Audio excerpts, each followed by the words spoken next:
भाजपा वाले अपने मतारी बहन का भी इज्जत अपने नज़र में नहीं रखते हैं जी। इसलिए हम भाजपा वालों की किसी भी प्रस्ताव को जुबान से नहीं ठुकराते हैं, अपने पैर की जूतों से ठोकर मार के बाहर करते हैं जी। अब तो संविधान विरोधी भाजपाई कहलाएंगे क्योंकि वो हिंदू राष्ट्र बना रहे हैं, जबकि यह राष्ट्र सबका है। भाजपाइयों का लॉजिक बहन बेटियों का बलात्कार करने का रहता है पत्रकार जी। किसानों को जमीन हड़पने का इरादा है। तो आपको बुरा लग रहा है तो 24 में उनको हटा दीजिए। हम उनके ऊपर बोलना तो क्या थूकना और मूतना भी पसंद नहीं करेंगे। क्या करेंगे, मजबूरी है। हम जय सीताराम बोलेंगे, जय सीताराम, जय हनुमान बोलेंगे, अल्लाह अकबर बोलेंगे, जय भीम बोलेंगे, नमो बुद्धाय बोलेंगे। तो नमस्कार, अभी मेरी मौजूदगी है उत्तर प्रदेश के वाराणसी मंडल में। लगातार आपको सच्चाई दिखाने का प्रयास करते हैं और सच्चाई से आप लोग वाकिफ़ भी रहते हैं। ऐसे में अगर मैं बात करूं तो अभी हमारे साथ मौजूद है बनारस वाले मिश्रा जी। लगातार बेबाकी से अपनी बातों को रखते हैं, अपने शब्दों को रखते हैं और अभी से कुछ बातचीत करेंगे हिंदू राष्ट्र के लिए। तमाम लोगों का सपना है, माननीय योगी आदित्यनाथ जी का भी एक सपना, एक नारा, एक संकल्प है कि 2024 चुनाव के बाद इस देश को हिंदू राष्ट्र बना दिया जाएगा। पर ये बनेगा कैसे, तमाम सवाल है। तो उस सवालों का जवाब पाने के लिए अभी हमारे साथ बनारस वाले मिश्रा जी हैं, इनसे कुछ बातचीत करेंगे और जानने का प्रयास करेंगे। सबसे पहले स्वागत है आपका। बहुत बहुत धन्यवाद। लगातार ऐसी खबरें चलती हैं कि भारत को हिंदू राष्ट्र बनाया जाएगा 2024 के चुनाव के बाद। तो आपका क्या लग रहा है कि भारत तक हिंदू राष्ट्र बनेगा या नहीं? तो ये जो लोग हिंदू राष्ट्र बना रहे हैं तो उनसे आपने पूछा नहीं कि हिंदू राष्ट्र का विजन क्या हो गया, क्या मतलब जो नंगा आदमी है, भूखा आदमी, उसका पेट निकल जाएगा, नंगा आदमी है वो कोट पैंट पहन के अंग्रेजी बोलने लगेगा, फ़ायदा क्या है, क्या है उससे, क्या मतलब हो जाएगा हिंदू राष्ट्र। साक्षर इंडिया बनाने का प्रयास किसी राजनेता ने नहीं किया जी। हंगरी इंडेक्स में भूखों के देशों में भारत नंबर 1 हो गया है। हम नहीं कर रहे हैं, इंटरनेशनल रिपोर्ट्स कह रहे हैं। और हिंदू राष्ट्र बनाने से पहले एक तो हिंदू शहर बनावे, ये हिंदू राष्ट्र बनाने वाले लोग, और ये भाजपा वाले ही कर रहे होंगे हिंदू राष्ट्र बनाने। तो भाजपा वाले अपने मतारी बहन का भी इज्जत अपने नज़र में नहीं रखते हैं जी।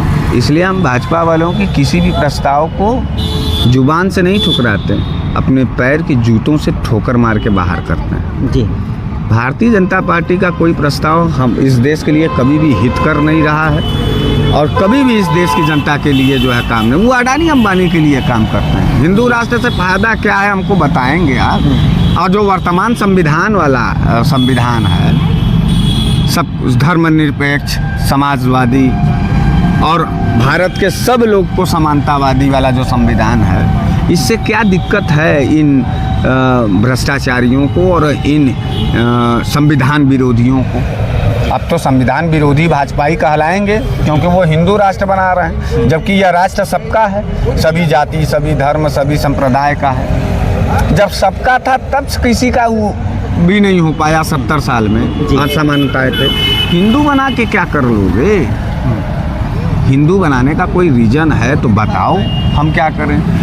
ऐसा तो है नहीं कि अब ही के सरकार में, अब ही के संविधान में हम मंदिर जाने से रोके जा रहे हैं, पूजा पाठ हम नहीं कर पा रहे हैं जी, घंटी नहीं बजा पा रहे हैं, हनुमान चालीसा नहीं पढ़ पा, कहीं आपको किसी ने रोका है? नहीं। या किसी भी धर्म के लोगों को कहीं रोका गया है? नहीं। तो फिर ये कमन नया पंचौरा डाल करके नया गुल खिला रहे हो और क्या तुम देश को बनाना चाहते हो, यही भाजपाइयों से पूछना।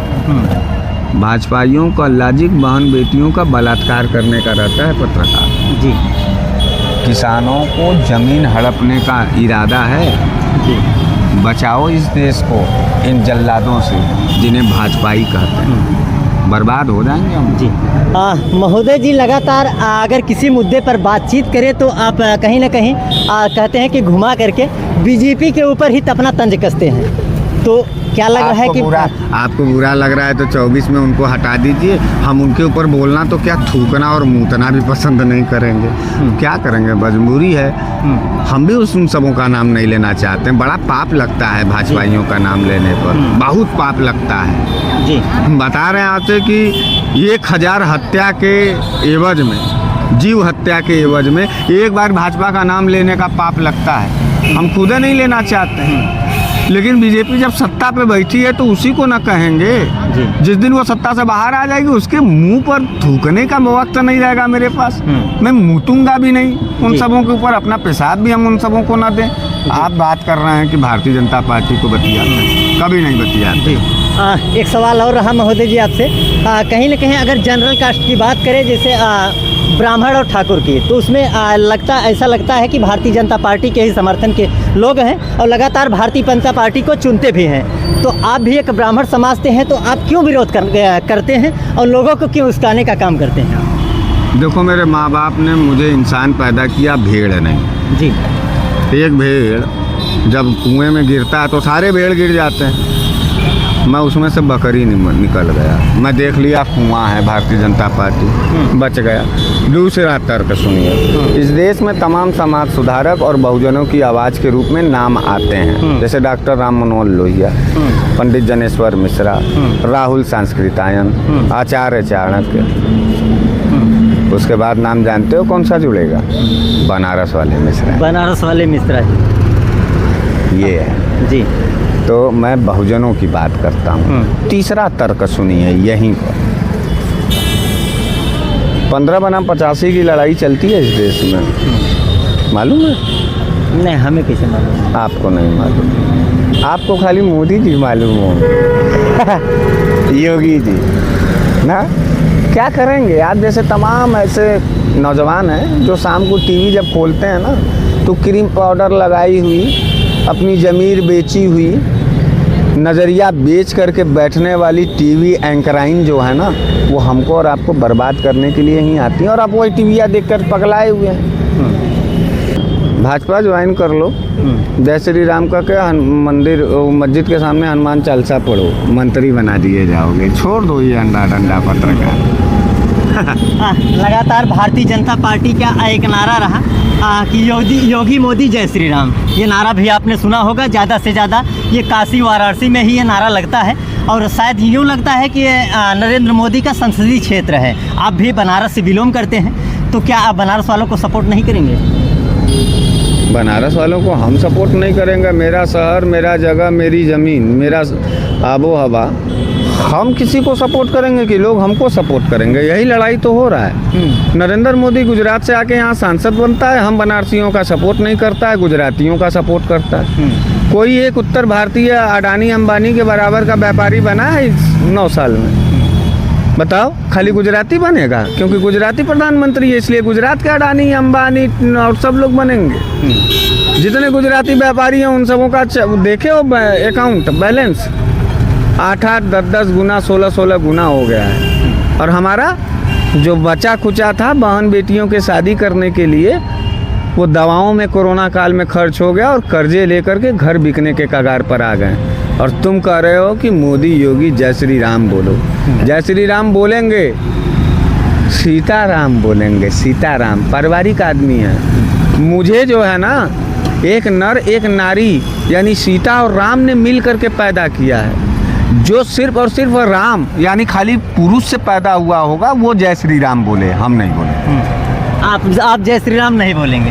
हम जय सीताराम बोलेंगे। जय सीताराम। जय हनुमान बोलेंगे, अल्लाह अकबर बोलेंगे, जय भीम बोलेंगे, नमो बुद्धाय बोलेंगे।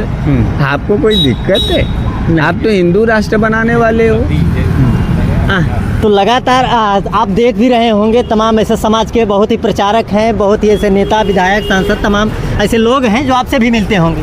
आप भी देखते होंगे कि कहीं ना कहीं बीजेपी के धुन में मस्त रहते हैं तमाम लोग हैं और बीजेपी का ही गुण गाते हैं। तो क्या कहेंगे, बीजेपी से इतनी नाराज़गी क्यों है आपको? नहीं, देखो यार, हम अपने बहन से प्यार करते हैं और अपने बहन के साथ साथ इस समाज की जितनी बहन बेटियां उनसे प्यार करते हैं, उनके आबरू को बचाना चाहते हैं। इसलिए हम भारतीय जनता पार्टी नहीं ज्वाइन कर पाए। हम इस देश के किसानों को अपना माई बाप समझते हैं। एक भगवान हमारा जो श्री राम बाबा विश्वनाथ मंदिरों में, तो दूसरा भगवान हमारा खेतों में। तो ऊपर भगवान, नीचे किसान, एक नारा है, जय जवान जय किसान, जवान जय किसान, एक नारा है। हम उस नारे को मानते हैं। ये भाजपा वाले हमसे क्यों जलते हैं, ये सवाल का जवाब लेके आओ। भारतीय कहते हैं कि बीजेपी का एक उपलब्धि है राम मंदिर का निर्माण हो गया। काफ़ी लंबे समय का जो झगड़ा था वो भी साथ खत्म हो गया, आप भी जानते हैं, तमाम लोग भी जानते हैं, तो क्या कहेंगे आप? ठीक तो है, तो मंदिरवा जाएंगे तो 1-2 घंटा ना, 1-2 दिन ना, उसके बाद तो घर वापस आना होगा। माई बाबू है ना, बहन बिटिया है ना, जर जिम्मेदारी है ना कंधवा पर जी कि बस राम मंदिर बना तो पोथा रामचरितमानस उठा लीजिए और जाइए तुलसीदास बन जाइए, वहीं रहिए, घरवा दुअरवा छोड़ दीजिए। पगला जाए, बौरा जाए, राम मंदिर बन गया तो न मांगे रोजी रोजगार, न बात करें इस देश के और अन्य मुद्दों पर। बस राम मंदिर बन गया तो मार 50 साल दे ही देना, तुम देना वोट, हम नहीं देंगे। हमको बड़का विश्वविद्यालय चाहिए, और कहाँ, जिसमें छात्र संघ लागू हो। जानते हो उत्तर प्रदेश का कल एक ऑर्डर आया सरकार का, अब छात्र संघ चुनाव नहीं कराया जाएगा। क्यों? क्योंकि वहाँ RSS के दलाल बैठे हुए हैं। अब लूट होगा, अब जातियों के आधार पर एडमिशन लिए जाएंगे और भगाए जाएंगे, OBC दलित भगाए जाएंगे अब विश्वविद्यालयों से। जनरल कास्ट के लोगों का अब एडमिशन होगा, नौकरियों में भी उबड़ गए हैं। अब जाओ तुम जय श्री राम का करके वहाँ अयोध्या में भीख मांगो भाई मेरे, जाओ भीख मांगो। अब कहोगे अगर जनरल हम है ना तो हमारी की तरह तुम नहीं हो, हमारी की तरह तुम भी बनो। एक जनरल हो के बहुजनों की आवाज़ बन रहा है, तुम बहुजन हो के जय श्री राम क्यों कह रहे हो? तुम भी बनारस वाले मिश्रा जी के साथ जाके खड़े हो। और जो भी आंदोलन तोड़े गए और इस देश के अंदर जो भी बहुजनों को हक और हिस्सा नहीं मिल पाया, तो उसमें किसी ठाकुर ब्राह्मण का देनदारी नहीं था, उसमें वही OBC और SC के ठेकेदार थे, जो लोग जाकर के मनुवाद और ब्राह्मणवाद के माथे पर, ड्योढ़ी पर माथा टेके अपना ज़मीर बेचे। जैसे में ओम प्रकाश राजभर को देखा है आपने? ये तमाम जाति के जो ठेकेदार हैं जो भाजपा में जय श्री राम का नारा लगा रहे हैं, तो इन ठेकेदारों से भी सतर्क रहिए। सन 2024 में देश से प्यार करते हैं तो भाजपा को थूक करके भगाइए, हटाइए। अभी हमारे साथ मौजूद थे बनारस वाले मिश्रा जी। तमाम इनसे बातचीत की है, तमाम मुद्दों पर, भारत को हिंदू राष्ट्र बनाने का जो सपना है उस मुद्दे पर भी बात की है, और काफ़ी सवाल थे, उन सवालों का जवाब भी मिल चुका है। फिलहाल इस वीडियो को देखकर आपको कैसा लगता है, आप अपनी राय कमेंट बॉक्स में ज़रूर दीजिएगा। मिलते हैं किसी और दूसरे वीडियो में, तब तक के लिए जय हिंद, जय भारत।